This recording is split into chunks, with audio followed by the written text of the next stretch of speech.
The views and opinions expressed on this program do not reflect the company, owners, management, staff, clients, or partners.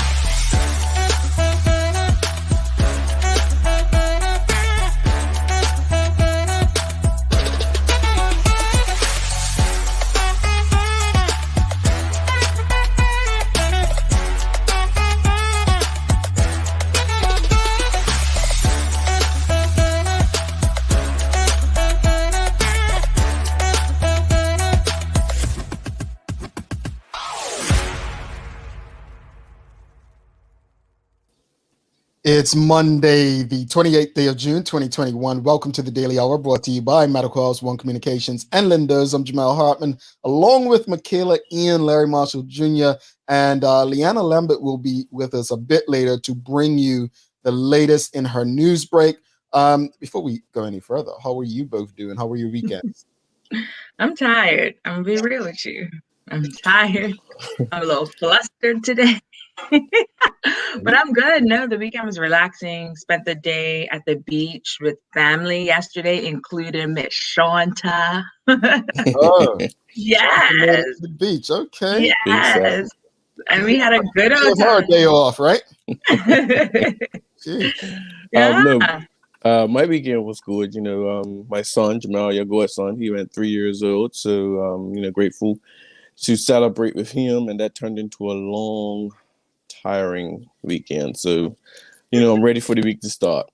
Well, you know what? I need permission to do this, but Larry's son Mason, he's a character to me, right? And so I wanted to. I always ask Larry for permission to share his picture or whatever, and I meant to ask him for permission to share the birthday video. So I'll put it in at least the Daily Hour group. But Mason is a character, folks. When he sent me the video, people singing "Happy Birthday," people like, Mason, smile. He's looking like hey, not today. Not today. Like I'm not smiling on command for you. Like it reminds me so much of me as an adult. that's why I like it so much. But happy birthday! 3 years already, man.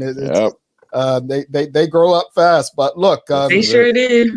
I don't even remember what I done this weekend, folks. I mean, you guys had sounds like very good weekends. I'm just a boring little cat, I guess.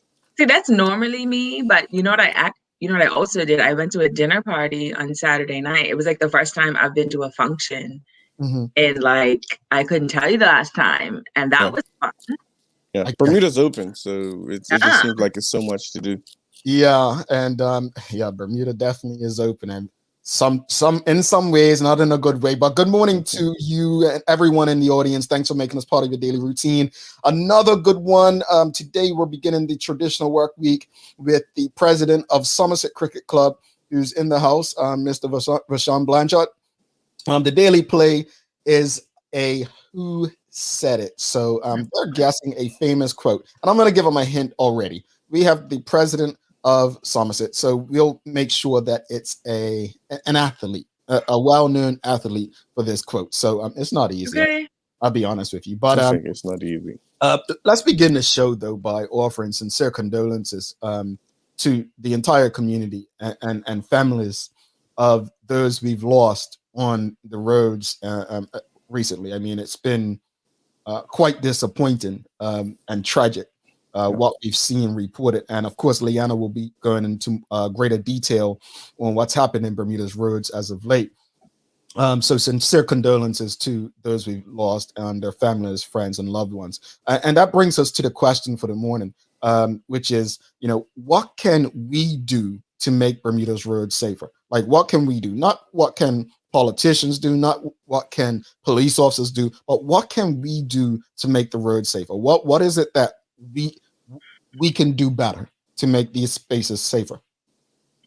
Yeah, it's really tricky because when it comes to road safety, like the thing that used to I wouldn't say infuriate me because that's a little bit strong, but the thing that used to really frustrate me when I was a reporter was you would have someone who would die in a fatality, which is awful in and of itself. And then I would have to go and find their family and get them to talk to me, to talk about the person who died. And it was just always so awful. And it's always the mother, or, you know, maybe it's the wife who's pleading for, you know, Bermuda to change the laws or to do something, and nothing gets done ever. It doesn't seem to happen. And then when you have the press conferences with the police and you ask, you know, you have the reporters ask, oh, was the CCTV working? No. Mm. And that's always a thing. And I'm just like, are we not taking this seriously? It just doesn't seem as though we are, because people keep dying on our roads, and usually it's on a bike, right? And nothing just gets done. Nothing. Yeah. And you know, I wanna, like Jamal said, extend the condolences. I actually knew the young man. He went to Whitney while I worked at Whitney. It was my high jumper for inter-school sports, and I was just speaking with him. But to your point, I also just want to shift it to personal responsibility. And I think we need to take personal responsibility. And it was once upon a time, I think it was of these young people, and we are seeing, you know, I'm an observant person. We see everyone just doing craziness on the road. I was at an event, the boat race, and on the grassy area across from the airport, I saw a guy older than me popping a wheelie, and it was children around, cars parked, anything could have happened. And I'm just saying, like, you're too old for this foolishness, you know what I mean? And it just needs to be a level of personal responsibility. I feel, I find myself, you know, saying, hey, you got to get him to your son. Ease off right now.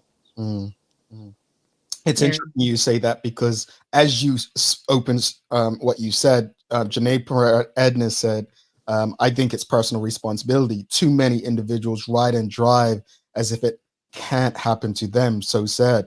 Nicole Walker, Kales. Be more respectful of other road users, drive more defensively. We have a very bad speed and drink driving culture here, so our mindsets have to change. Yes, I agree 100%. Yeah. Yep. And Karen Edwards Simmons says personal responsibility is the key. Love of life and of other people's lives when you're on the roads. You know, I would say I definitely agree. I think it's too easy to always say, you know, what are the lawmakers doing to make it safer? If I'm not mistaken, and I know there's probably a police officer or two out there, but I believe the police actually increased their presence in terms of like the road safety recently. I want to say a couple weeks ago, I saw an article where they were increasing their presence for road safety, right? To get people to, you know, slow down and so on. So, you know, it's not just a matter of a police presence. At the end of the day, I've said this regarding things in the past on this show. We should be doing so many things that there's no need for police officers. Right. The goal, the idea is to live in a manner where there's no need to increase the police presence on our roads. Yeah. It's the sense of invincibility that I think, and let's just be honest, I can't speak for you two, but I've been guilty of it.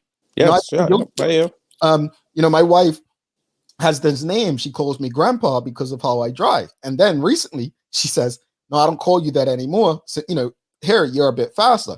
And I think what's changed is being in South Florida, in the area we live. I mean, this is a retiree's home, right? So it's many more slower drivers on the road, like a lot more elderly. So I get up against them, I seem like I'm driving faster. But the one thing I try to do is drive extremely defensive. Like if someone else is doing something, I'm actually prepared myself well, whereas I can get out of the way. So you know, we're not perfect. We've all been wrong, but I think Larry said something that really hit home as well. Larry, if you know, you're 38, right? 39 or 38? Yeah, 38. And you just said that. Thanks for letting everybody know. Well, I mean, you said that the guy was older than you. That was really. So I just wanted to give context. I could have said late 30s, but but you feel what I'm saying? So it's like, I mean, do you focus on young people and say, look, even though they're not just it's a cultural problem, and as I think Yeah. just said, right? Yeah, it is. It's definitely a cultural problem, but I think that I get the focus on the young people because that's when you learn it, Mm-hmm. you know? Yeah. And if you're someone who's older and you've been, driving reckless your whole life, you're not suddenly going to stop. Like, I used to make fun of my brother because he would go around a roundabout so slow, but he's being careful, he's being careful. And for me, like, I don't ride bikes because they just completely freak me out. I think I had a bike for less than a year when I moved back home after university, and that was it. I was like, nope, not doing it. Because for me, it's too easy for things to go left, Yeah. And I just see so many people on bikes who just no regard for themselves, no regard for the people in the other lane.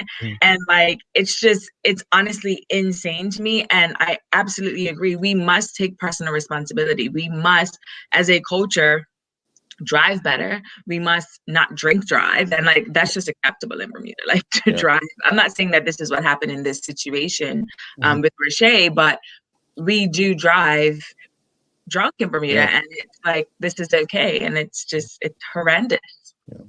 It's also a school of thought. If an individual or has been locked up, that once they get out, it's pandemonium. They would just want to do anything, and it almost has this feeling. I don't know about if you feel this way, Michaela, but it almost feels like we're out of lockdown, restrictions are free, and everyone is just in a rush to do everything. And it's just like, look, let's take a deep breath.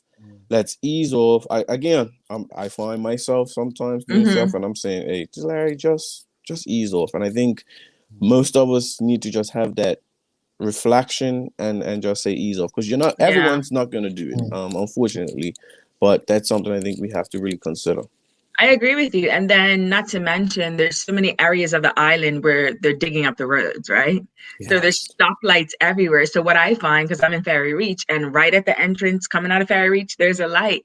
And people act like they have lost their minds when they're trying to go through. And I'm just like, you waited for 5 minutes. Like, you can drive, defensively. You can drive properly. You don't have to like drive like a lunatic to try to beat a light. Like, it's not that serious, but that's what I'm seeing. And it's really disheartening, because when you have the road dug up in big trenches like that, it's easier for you to get into an even worse accident. So it's just like, come on. Yeah, for real. Question of the day, folks. What can we do to make Bermuda's roads safer? One of you just made a point, and I lost my train of thought on it just now. But let's go to the audience and see what everyone's saying in there. Elizabeth Earl says, I think people have lost their minds after being cooped up inside during COVID. Thinking people go out for drinks and get behind the wheel like it's normal. Katie DG, Larry. I noticed one thing in Bermuda: it does not seem to be locked on drink and drive. In the UK, generally, people really looked on it. Sorry. Dijon Simmons says, asking the wrong question. Besides the horrendous trench work, the roads are safe.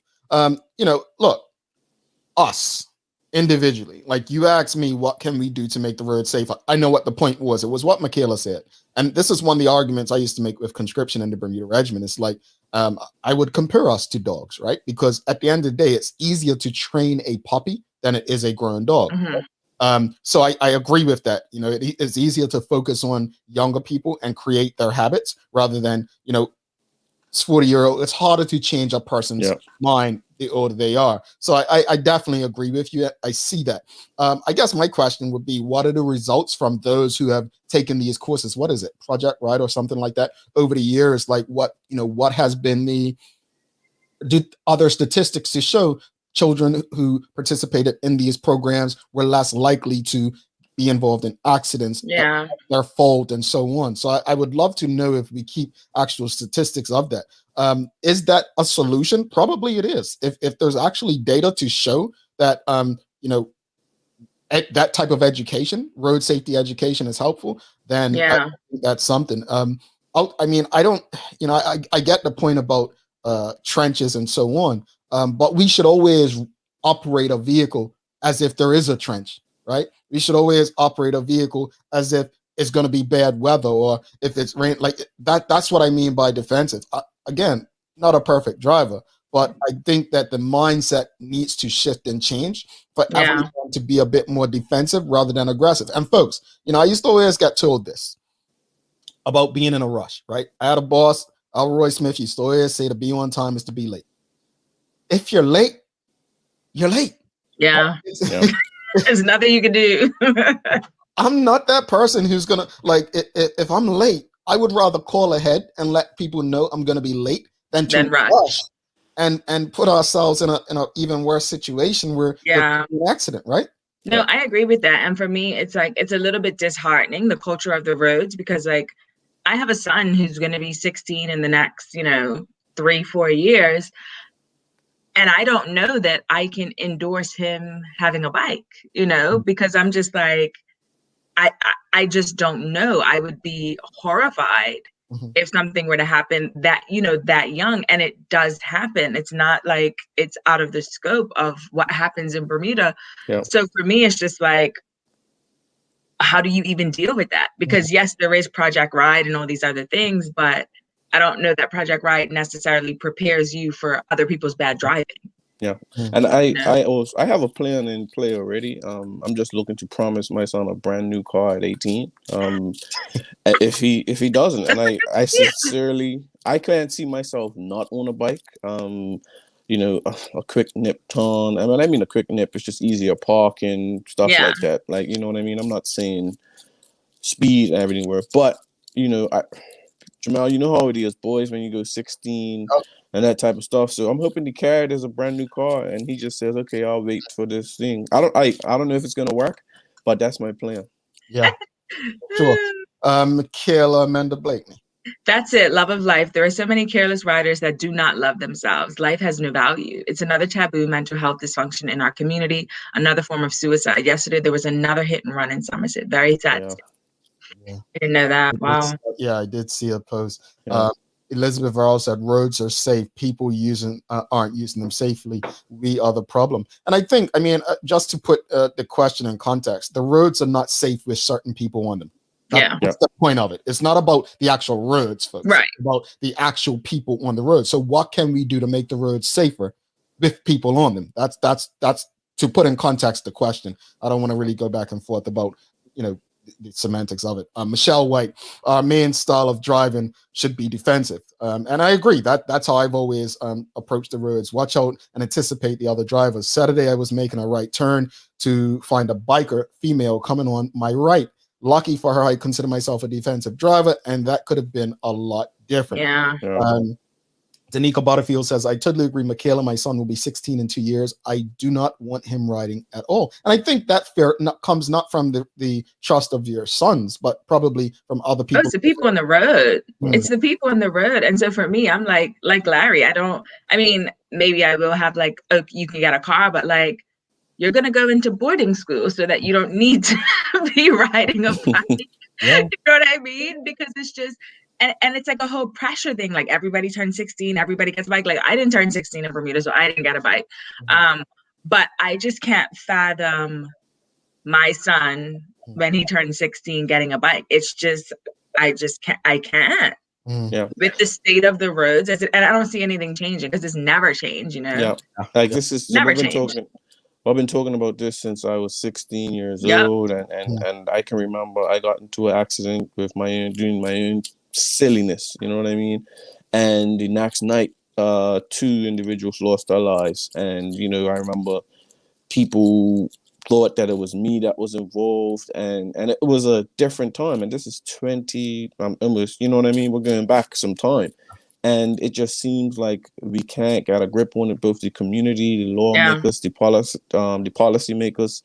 And I think a drastic change needs to happen. And, I echo Dr. Francione, who has been very, very opinionated. He has a strong opinion on it, and he has stated I don't know what else is going to take. The statistics show, especially with among black men, that the road fatality is really a huge problem. And if it was any other area, it would take drastic change would have taken place, and it hasn't in Bermuda with this issue. We have to run, but Dijon Simmons actually brought that up earlier. Why are mostly Black Bermudians dying on the road every year? And I think that, taking into your point, what was said there, it's definitely something of interest. Why is it mainly Black men? I mean, obviously there was a young white lady recently who passed on the roads, but it is majority if you look at the numbers. Yeah, well, we are a majority Black island. Yeah, exactly. Let's go through a few more comments before we bring Leanna in. We are a bit behind time, and we need as much time as possible for the president of Somerset. Karen Edward Simmons says, Project Ride does not adequately prepare people to navigate on the roads, does not demonstrate real life scenarios. You should be put out on the road when you learn how to drive, not a parking lot without other cars. Point made. Yeah. All right, so we let's bring Leanna into the conversation. Obviously, Lee has probably more depth of this in her news report. Lee, do you ride a bike? No, and I have not been on a bike in years. And to be completely honest, it terrifies me. I agree with what everyone was saying. I don't know how many lives I feel as if I've saved, just by being careful. I see these bikes and coming oncoming towards me while on the road, and I'm saying to myself, like, slow down. I don't even have road rage, but I find myself saying, please slow down as I'm driving. And it's just like, I feel like it's getting worse. I mean, it's always been that way, but I don't know what it is. Maybe it's because we're out of lockdown, but I've seen more people papa wheeling on the road more than I've seen in the last, 10 years, 15 years I've been on the road. So I don't know what's going on with, mental states or mind states. Maybe we have been locked up for too long, but I have to echo, I can't imagine, being one of these mothers or family members in this position at this time. It's just, it's sad. It really is. And I literally do not have an answer for it. I mean, I hear us saying be more defensive riders and drivers, but I feel like we've been doing that for years. So there has to be another solution to this. Agreed. It's an interesting conversation, and I just want to read. I'm always fascinated. My former boss from Radio Disney, in the comments, Jackie Grillo. I want to share her comment.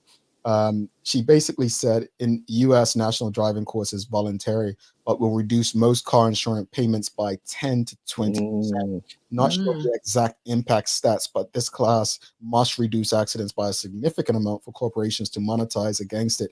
Risk reduction must be high enough to maximize the ROI. So I'm not sure if any local companies do that. She went on to say, read my comment above, the National Defensive Driving Course voluntary post-license test, and said that is interesting. And Terry Tukul, our host of Good Day Bermuda, just said it's simple. We need to slow down. So let's take a quick news break. We do have Blanchette coming on, Somerset Cricket Club president. So for now, over to you, Lee.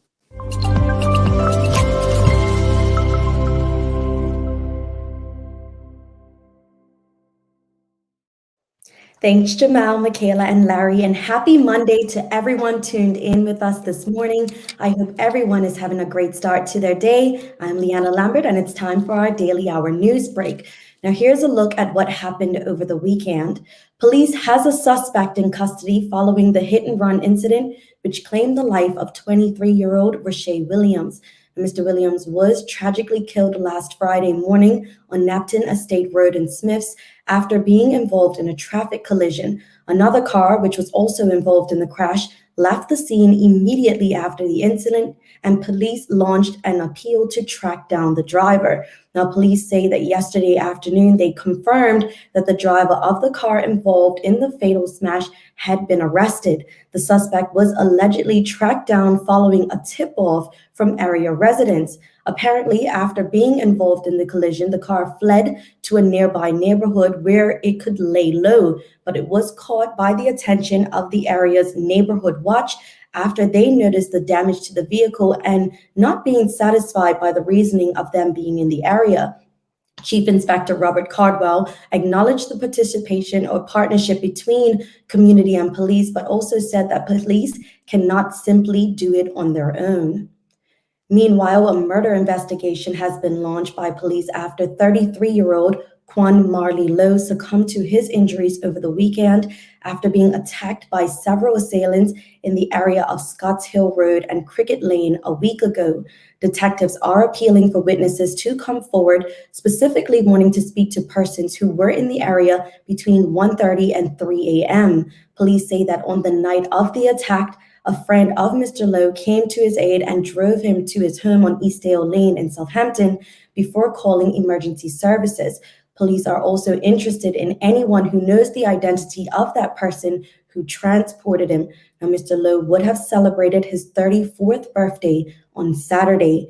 We here at the Daily Hour would like to extend our sincerest condolences to both families of these incidents. In other news, Premier David Burt has been accused of a flagrant breach of court orders after government has failed to submit evidence to the Supreme Court outlining its case for mandatory supervised quarantining. Now, at a hearing at the beginning of this month, pressure group Constituency Freedom Bermuda, or CFB, filed a lawsuit challenging the legality of government's policy, which states that non-vaccinated Bermudians must quarantine under supervision at a government-approved hotel. Now, the application was filed by 3 applicants who asked for an interim injunction to have the regulation temporarily shelved. Chief Justice Narinder Hargan set the matter aside for a hearing on July 7th and ordered that government file its submissions. Evidence outlining its case by last Friday, June 25th. However, no files have been submitted.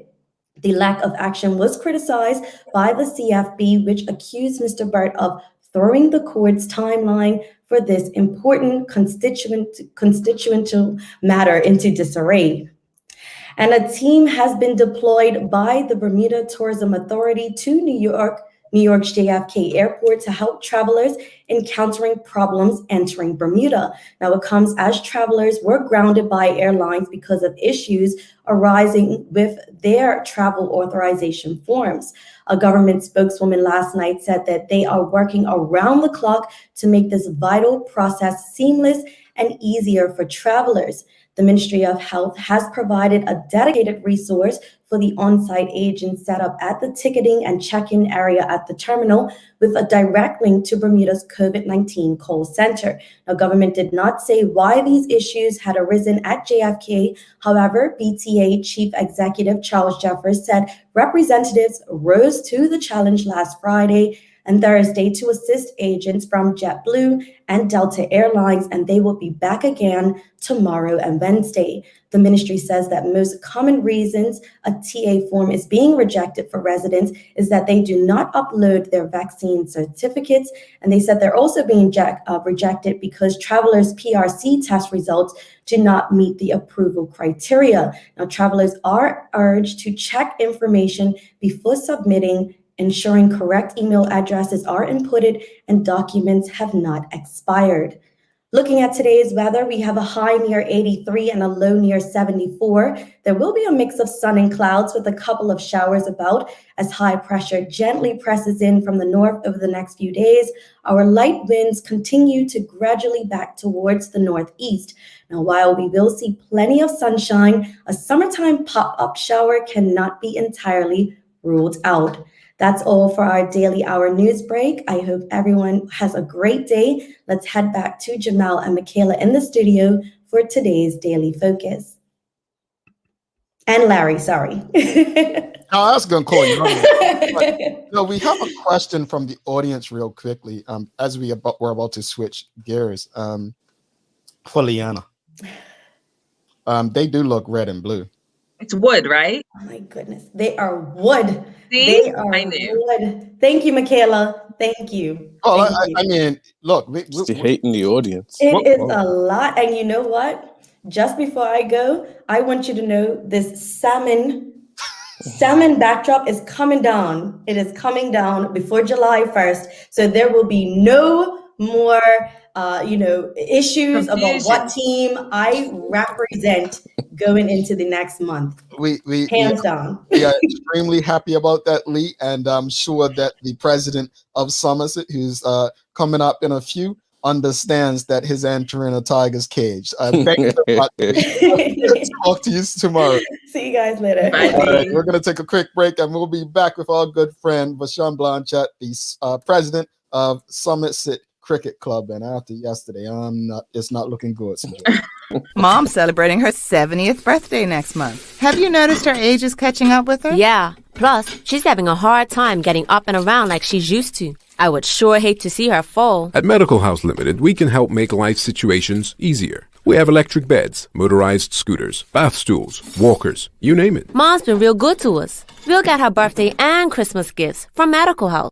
Medical House has relocated next to the Dendy Town Field, number 6 Bakery Lane, Pembroke. Telephone 292-3622. We're welcoming back the often featured Whole Food veterans Bragg Live Food Products, renowned for their live probiotic organic raw cider vinegar and savory seasonings. Paul Bragg is the man behind the products that has originated health food stores, restaurants, and spas, and promoted nutrition education through the media, helping lay the foundation for the enlightened way we make healthful choices when we shop for and prepare food. This month we're featuring Bragg Organic Raw and Unfiltered Apple Cider Vinegar and Organic Extra Virgin Olive Oil. Lindo's, why go anyplace else? All right, welcome back to the Big Show. Michaela, Ian, Larry Marshall Jr., myself, Jamal Hartman. It's the Daily Hour, brought to you by Medical Host One Communications, Lindo's, and our friends over at Channel 82, where you can stream this and many other locally produced shows as well. Without further ado, let's bring our guest for the day, the president of Somerset Cricket Club, Vashun Blanchette. Welcome to the show, sir. Yes, good morning to the host. Good morning to the listening audience. Good morning. I'm ready. You're ready. Yeah, you're like Indy Dan today, like Indy Lions stand with all the St. George's. Count to 1, 2, 3. Yeah. Here's what should make you feel comfortable. Fortunately or unfortunately, although all three of us lean St. George's as fans, the audience seems very much more on the Somerset side. So I think, anything happens, I think we'll have to be very careful out on these streets. But you have a sensible listening audience. I will not say any different. But look, the cricket game is going to hit. Why did Somerset initially decline? Let's clear everything up. Why did Somerset initially decline to participate in this year's Continental Classic? I mean, basically, I'll just reiterate the statement that we released. There were health and safety concerns. Obviously, we don't have to speak much about the times that we're in. So we needed some assurances with regard to the safety, particularly as relates to the players and staff, appreciating that, many of these guys may have been underemployed or unemployed for the past year, maybe just getting back to work. So you needed some assurances around that because, you don't want to go into a situation whereby we got another spike, for example, and then the out of work again. Obviously, this would be the biggest event that Bermuda has had since, March 2020. So I guess there is a risk there. I know the safety protocols and that will be in place, but, we haven't done anything of this magnitude for quite some time. So ultimately, we needed assurances. And then on the cricket side, you note that, cricket just started yesterday, right?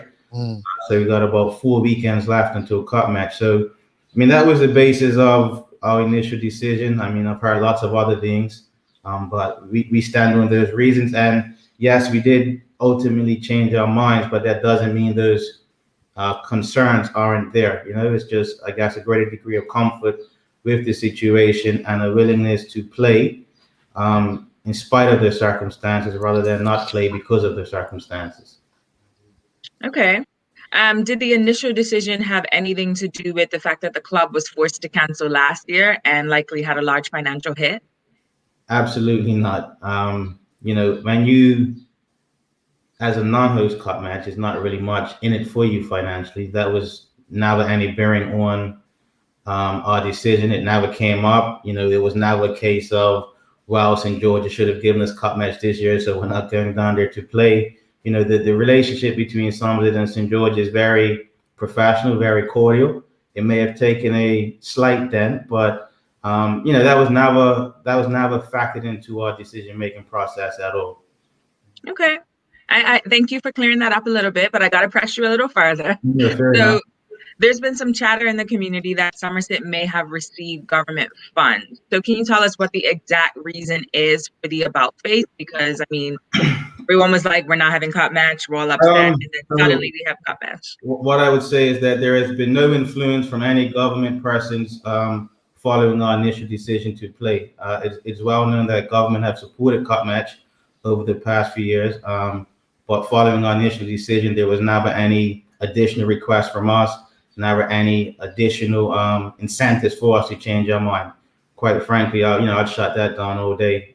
It's just not the case, right? And I guess while we're on it and speaking to a more general topic, and there seems to be at times some sentiment in the community that the club shouldn't make money off a cup match, which I think is a bit unfair when you consider that Reed Street Inc., Front Street Inc., Wholesale Distributor Inc., alcohol vendors and distributors, they're all making money this time of year. That's supported by the stats put out by the retail sales index. But the two custodians of cup match are, I guess there's some perception at times that they should just give everything away. No, do we want it to become such that the everyday person can attend a cup match? Of course not. But I think we have a responsibility. And I'd also note that unlike those other entities that I've mentioned, any monies that the club make ultimately filter its way back into the community through sports programs, scholarships, and so forth. Right. Okay. Did you, as the president of the club, face any pressure from the public, like disgruntled fans or anything like that, to change your mind? I mean, cup match is a matter of national interest. I think 60,000 people had an opinion as to whether we should or shouldn't play. Some people were happy with the initial decision. Actually, I got some few choice words from a guy I don't know the other day, basically saying we should have stuck with the original decision, right? So I think it's divided. I mean, you have people who are Somerset, you have people who are St. George, you have people who feel cup match should have happened, you have people who still feel cup match shouldn't happen. So we are where we are, and we're just looking forward to an exciting 2 days down at Wellington. Yes. So let's switch gears just a little bit and talk about the players. We only have 4 more Saturdays, like you said, to get ready for the biggest 2-day event in Bermuda. So do you feel like your players are going to be ready? I mean, without question, it's not the conventional state of affairs with regards to preparation, but our club motto translates to always prepared. So we'll do what we have to do, and ultimately the game will be played on the field. I'm not a technical cricket person who's going to tell you this is the training methodology we're going to use and, all that type of stuff. Trust the people in the positions to do as best as they can, given the circumstances, and we just go down there and play only 2 days. Brother Blanche, good to see you. Marsh, what's happening? So about 10 years ago, I'm going to go back. 10 years ago, down Wellington Oval, Somerset lost it was a close game. And that was the first year of former skipper, our good friend Jaconda in this reign. Yeah. In 2012, it was a shift. And at that point, Somerset has been dominant. They have went to one trial and put places in. Is it any plans this year to, because it's different, going to more than one trial match? As it stands, from my understanding, we'll just stick with the one trial date. I note there aren't many free days left because you have the Western Counties and Eastern County series starting, and then you have league cricket on Sundays. So I'm not certain how many free Saturdays we would have, to be honest. Okay. And one of the interesting things about this dominant reign that Somerset's had since 2012 has been, no matter what happens, if it's a hiccup, someone just comes in and seemingly just fills the gap. Kamal Lavrock moved out. You replace him with whoever.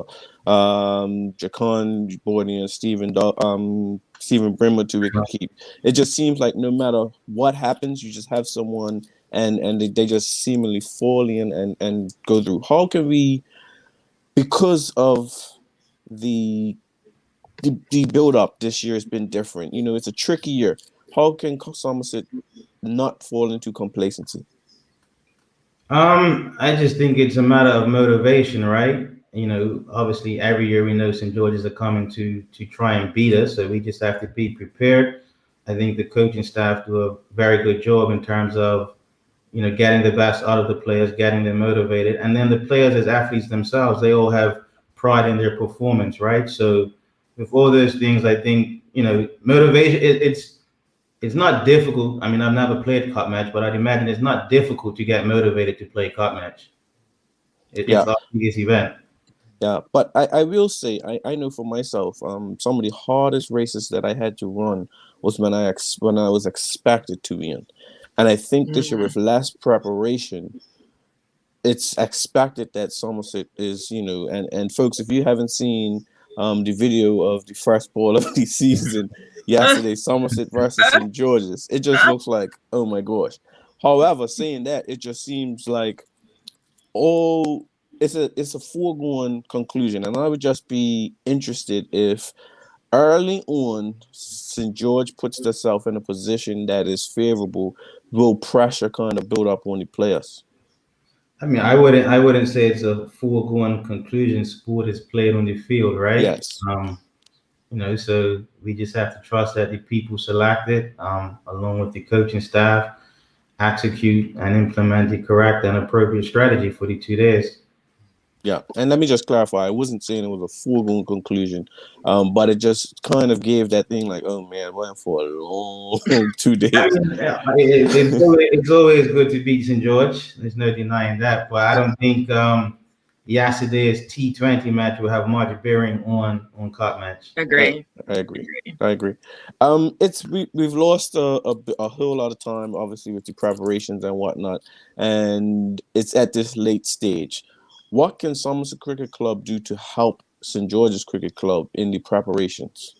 There's already been some talk with regard to some of our members going on there, rolling up their sleeves and helping them with the all-field preparations. As you can appreciate, cup match is a huge undertaking in the best of times. So now in these times, it's natural that they're perhaps a little bit behind. So, we'd be willing to send persons down and assist where appropriate.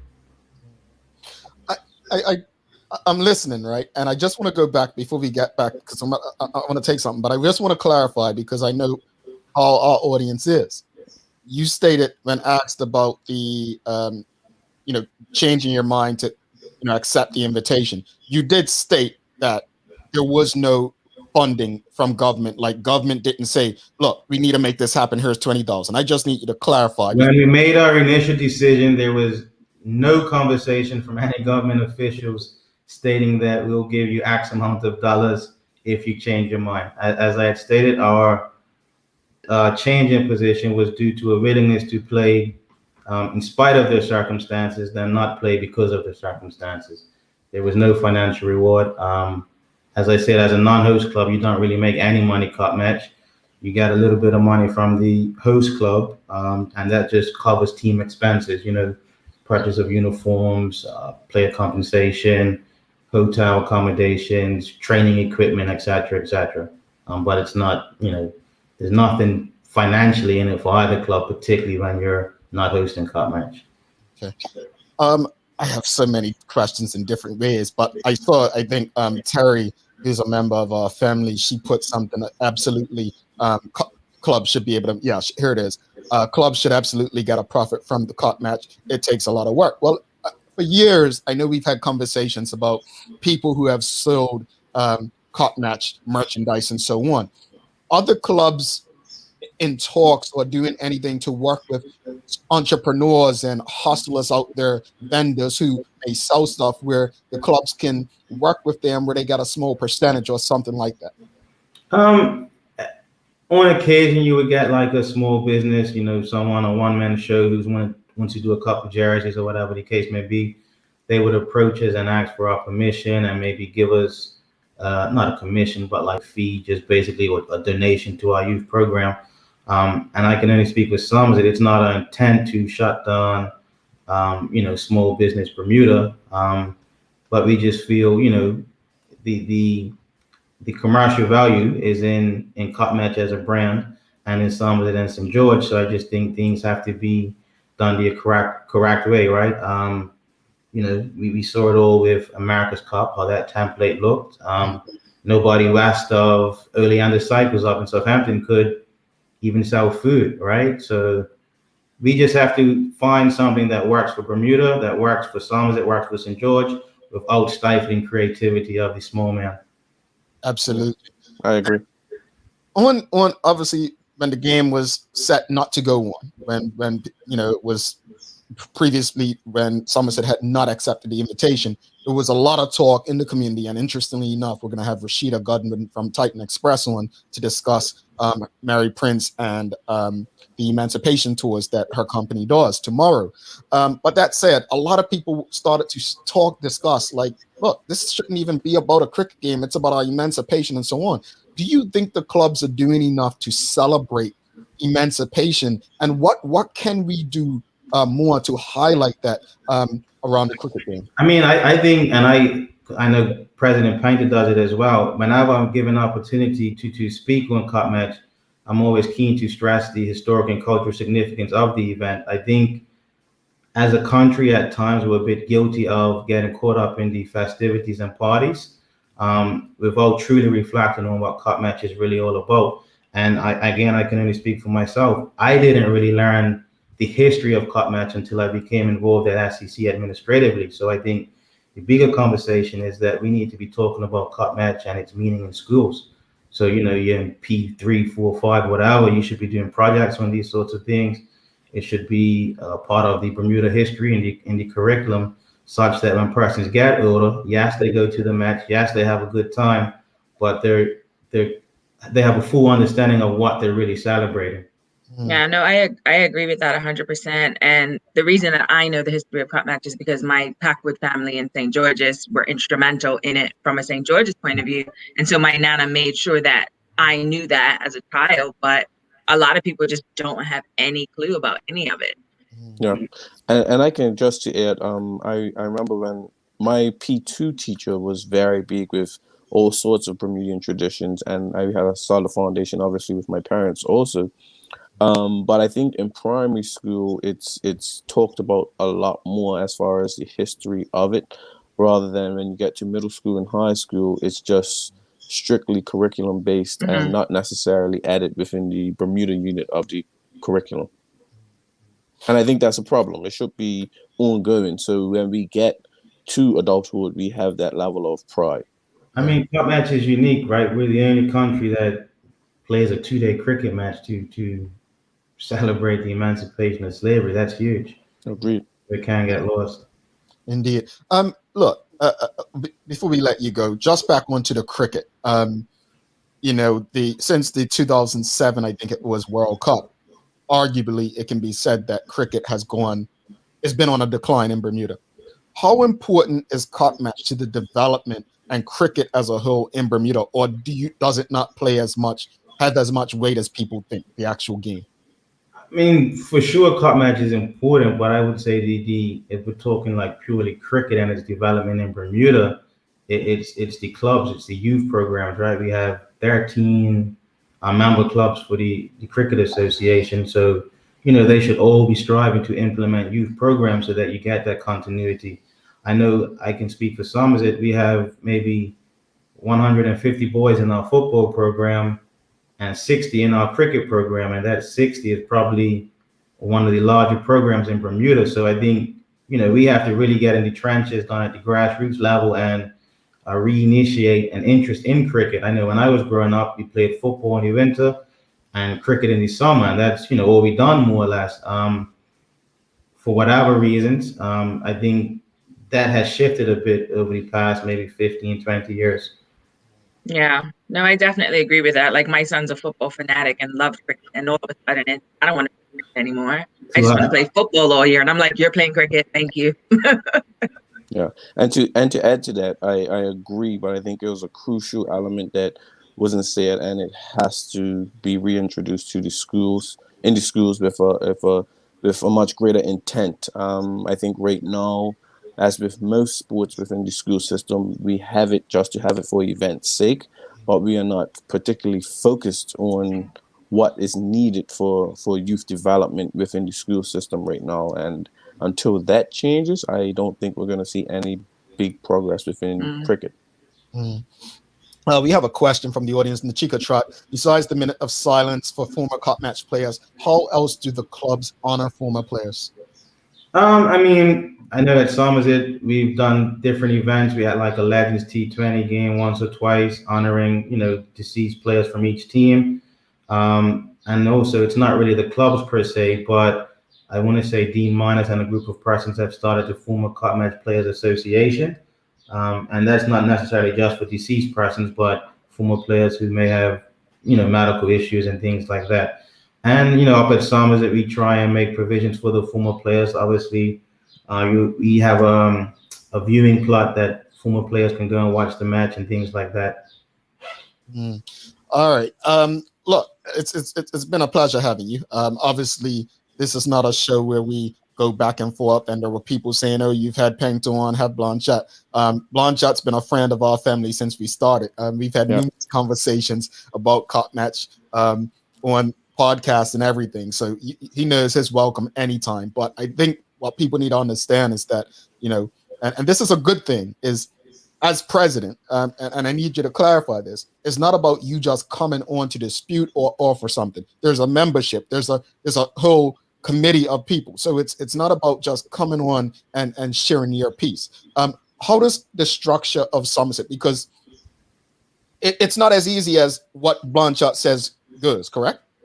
No, not at all. I have the same number of votes as every other financial member of SCC. So, we have an executive level at committee, we have a management level committee, and then we have the general membership. All right. Well, it's been a pleasure, honestly. Thank you for coming on. And, I hope that yesterday was not the appetizer. And if you don't know what we're talking about, there's a video going around. First ball, duck. Quack, quack. Talking about it, please. That's the last I'll mention of it. But it was good to see that cricket season is off. Yeah. And, look. Honestly, Rick, I'm a fan of the game. I'm one of those few people who actually go and watch the game. And so I'm happy. I am not going to be present this year, but I will be tuned in. And I'm hoping, regardless, I mean, obviously I want us to enjoy this victory, but I just want a good game. I want the spirit of Cup Match to be, flow through the veins of everyone present and everyone who's tuned in. So thank you for what you do. Thank you for what your members do. Thank you for what, everyone involved in making it happen continues to do. And as a member of the public, I look forward to doing my part to make sure that we get the best Cup Match experience on an annual basis. Thank you for joining us. Thank you for having me. Thank you. No problem. Take care. Have a good week. All right. Bye-bye. You too, my friend. All right. That was Vashun Blanchette, president of Somerset Cricket Club. Appreciate him coming on. And I will say, now we got these quack ducks in the audience. We're going to take a quick break. We're going to be back because these Somerset fans, they have no shame, man. Like, it's too much. Terrible. I mean, it was a duck. Let it. It happens. It happens. It happens. And now he's probably going to get a century, right? He's probably going to get a century. Come. I'm talking big, ain't I? Let's take a quick break.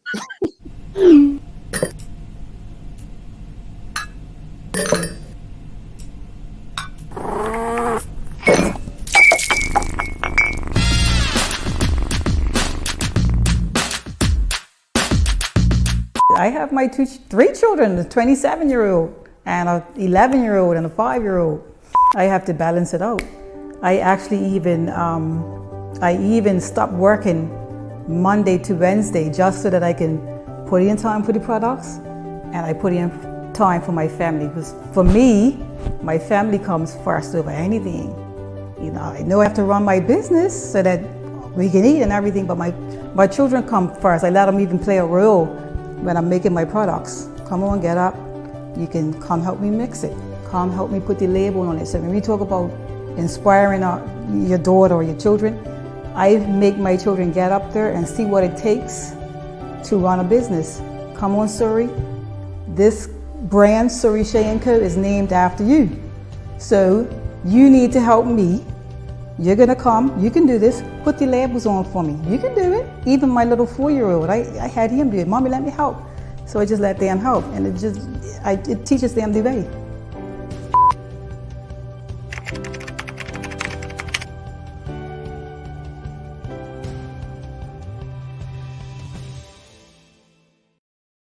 All right, welcome back to the big show. Larry Marshall Jr., Michaela Ian, myself, Jamel Hartman. Thanks again to the president of Somerset Cricket Club, Vashun Blanchette. If you enjoyed that conversation, please give us a thumbs up, a love, a like. Show him some love. Thanks again to our sponsors and partners, Medical House One Communications and Lindos, friends over at Channel 82. Really appreciate everyone who continues to support, watch, and listen to the Daily Hour. It is the Daily Playtime. But we had some weekend trivia. That we need to clear up. So we had a couple. So the first one, let's go, Michaela. Yes. We have mentioned on this show that we did work together in a prior lifetime, correct? We have, yes. Okay. So the question was, folks, I should have asked Larry, I want to see if he would get it. Oh, yeah, I knew it. Yes, you did. Okay. So the question was, what do you think? How well do you know the host? So which one is wrong? Guess the wrong options and got a chance to win our exclusive prizes. Is this wrong? A, Jamal and Michaela previously worked together at the Bermuda Sun, or B, Sherry and Leanna attended the same college? Well, the majority of people thought A was wrong. And so the answer was actually B, folks. Michaela and I did work at Bermuda Sun together. But here's a compliment to you, Michaela. Mm-hmm. Kathy Rogers says, I didn't think Michaela was old enough to work or remember the Bermuda Sun. So I would take it. I must look young. So I have a question, right? Because I knew the answer. If I would have answered, would I have been eligible for the prize? Absolutely not. Absolutely not, sir. All right. Well, why ask me? I didn't. I just didn't know if you knew. But Lorietta Dill, she's the winner of that one. She was one of only 2 people that got that right. So then the question the day before was, here's your TDH weekend trivia. Here you go. Which of the following past guests has also had one of their parents appear on the show? A, Leah Dean, B, Rusty G, or C, Katora Horton Parent Chief? The answer was all of the above. Mm-hmm. Leah Dean and her father were on last year. Rusty G's father, Mr. Billy Griffith, as he's known, was former Bermuda Tourism Director. He was one of the first guests on the show. And obviously, Ms. Ellen Kate Horton and Katora have both been on the show. So a lot of people got that wrong. So I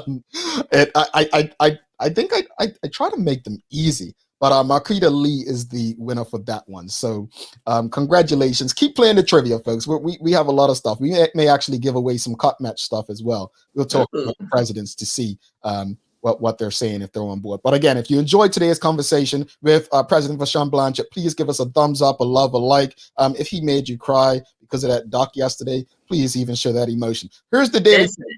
That's a mess, okay? I love a duck though. Not for my team, but like I love a duck.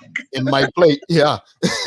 You guys have to, and if you're in the audience, if you do see the video, watch the voiceover by from Mr. Photogenic. Yes, it's beyond funny. Hilarious. I don't think he's done one that hasn't been hilarious yet. All right, Daily Playtime. The Daily Play brought to you by Heineken 0.0. Great taste, no alcohol.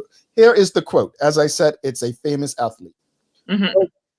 He who is not courageous enough to take risk will accomplish nothing in life. Can you tell me what sport?